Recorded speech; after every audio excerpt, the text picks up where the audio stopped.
their natural base of support. Sure. The Washington Post today quote Josh Gottheimer, a Democrat who co-leads the Problem Solvers Caucus, this way, and this is what he says.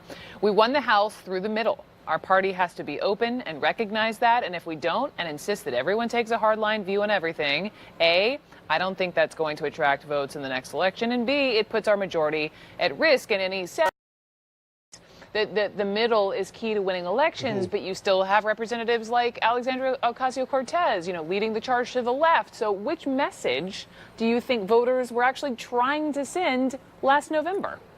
Well, look, he's right. I mean, the only way you get to a majority in that, there are not 218 seats that are deeply ideological on either side, right? And the only way you get to a majority is by winning places that are less ideological. I mean, 60% of the House Democrats are now in districts where the median income is above the national average. 60% of them are in districts where there are more college graduates than the national average.